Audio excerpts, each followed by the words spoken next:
نظر آ جائے.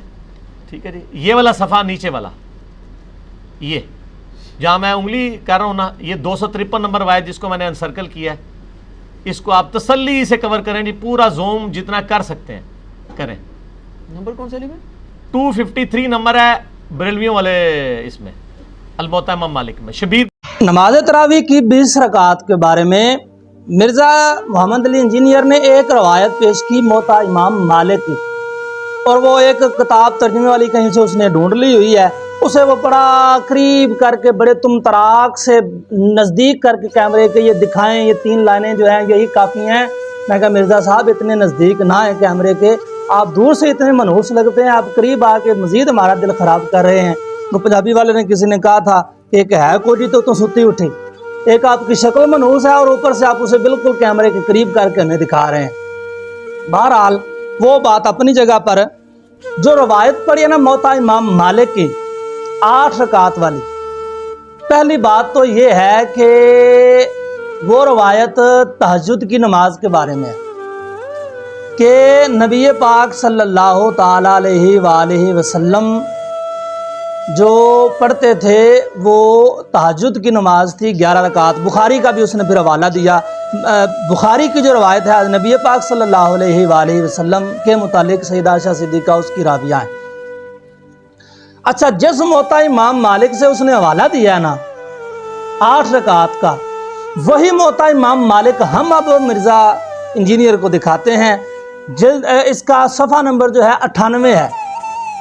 روایت حضرت محمد بن کعب رضی اللہ تعالی عنہ سے ہے. فرماتے ہیں کہ کان الناس یصلون فی زمان عمر بن الخطاب رضی اللہ تعالی عنہ فی رمضان 20 رکعتا, کہ حضرت عمر فاروق رضی اللہ تعالی عنہ کے ظاہری دور مبارک میں صحابہ اکرام 20 رکعات نماز تراویح پڑھا کرتے تھے. پہلی بات تو یہ ہے کہ جو تم روایت بیان کر رہے ہو وہ بھی موطا امام مالک میں ہے, جو ہم بیان کر رہے ہیں یہ بھی موطا امام مالک میں ہے. اب جب ایک ہی کتاب میں 2 متضاد روایات آ گئی ہیں تو دونوں کو ایک دوسرے کا مقابل بنانے کی آپ میں حیثیت نہیں ہے. کیوں؟ کیونکہ آپ کو اصطلاحات حدیث کا پتہ نہیں, آپ کو حدیث کے احکامات کا پتہ نہیں, سند پر کب جرح کریں گے, کس وقت اور کس راوی پر کیا جرح ہونی ہے, آپ اس کے قابل نہیں ہیں.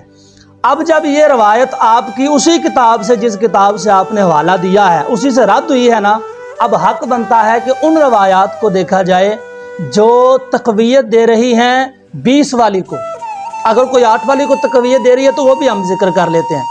8 رکعات والی نماز تراویح کو تقویت دیتی ہے بخاری کی ایک روایت جو سیدہ عائشہ صدیقہ سلام اللہ تعالی علیہا سے ہے کہ نبی پاک صلی اللہ علیہ وآلہ وسلم ما کانا رسول اللہ صلی اللہ علیہ وآلہ وسلم یزید فی رمضان ولا فی غیرہ علی 11 رکعتا یصلی 4 فلا تسأل عن حسنہن وطولہن ثم یصلی 4 فلا تسأل عن حسنہن وطولہن. کہ نبی پاک صلی اللہ علیہ وآلہ وسلم رمضان میں بھی اور غیر رمضان, پھر سنو جس کو تم تقویت دے رہے ہو جس کے ذریعے سے, اس روایت میں ذکر ہے کہ سرکار رمضان میں بھی اور غیر رمضان میں بھی 11 رکعات پڑھا کرتے تھے. تو نماز تراویح کی تم اس کو کیسا دلیل بنا سکتے ہو جبکہ نماز تراویح سارا سال ہوتی نہیں, سارا سال تو نماز تہجد ہوتی ہے. اور سیدہ عائشہ صدیقہ والی روایت نماز تہجد کے بارے میں ہے.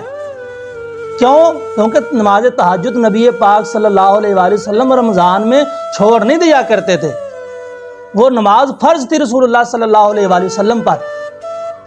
ایک بات تو یہ ہو گئی جس کے ساتھ تم نے تقویت دینے کی کوشش کی نا, اس روایت پر ذرا سنو اب ہماری.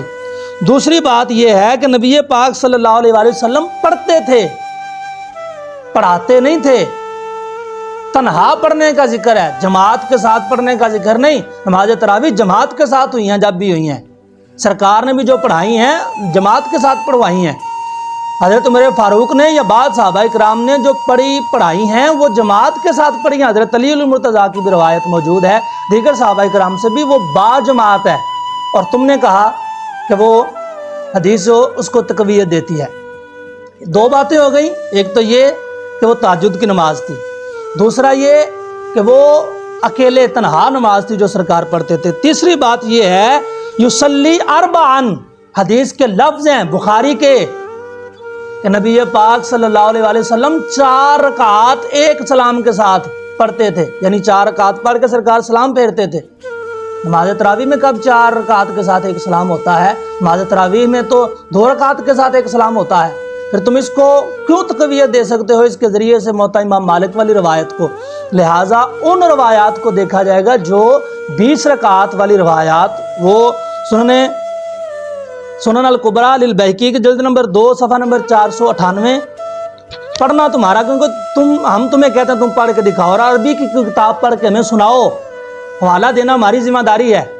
میں لکھوا رہا ہوں حوالے، لکھ لو۔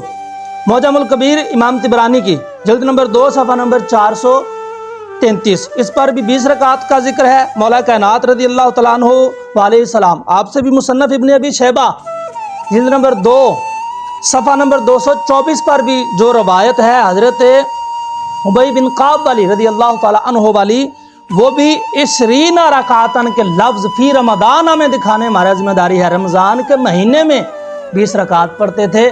اور آخری بات، تم نے جو اپنی تقریر میں کہا کہ کوئی 8 پڑھے ہمیں اس سے بھی اعتراض نہیں، کوئی 41 پڑھے ہمیں اس سے بھی اعتراض کوئی نہیں، کوئی 20 پڑھے ہمیں اس سے بھی اعتراض کوئی نہیں، مسئلہ وہاں آ کے ہوتا ہے جہاں تم جناب 20 کو خاص کر لیتے ہو۔ میں نے کہا اگر 20 رکعت کو خاص کرنا بری بات ہے تو یہ خاص کر لینا کہ ہم نے 20 نہیں پڑھنی یہ بھی بری بات ہے۔ ہم نے تو یہ خاص کیا کہ ہم نے 20 پڑھنی ہے تو ہم برے ہو گئے نا، تم اس سے بڑے برے ہو۔ کیوں کہ تم نے یہ خاص کر لیا کہ ہم نے 20 پڑھ لے، ہم نے 40 پڑھ لینی ہے، 8 پڑھ لینی ہے لیکن 20 نہیں پڑھنی۔ تو لہٰذا جتنے پھر گناہ گار ہم ہیں نا، تمہارے نزدیک تم اس سے کئی زیادہ درجے زیادہ گناہ گار ہو، کیونکہ تم نے بھی اسی طرح خاص کر لیا ہے کہ میں نے 20 نہیں پڑھنی، باقی جتنی مرضی مجھے پڑھنی پڑ جائے میں نے پڑھ لینی ہے۔ اللہ تبارک و تعالی ہمیں سمجھنے کی توفیق عطا فرمائے۔ وما توفیقی الا باللہ۔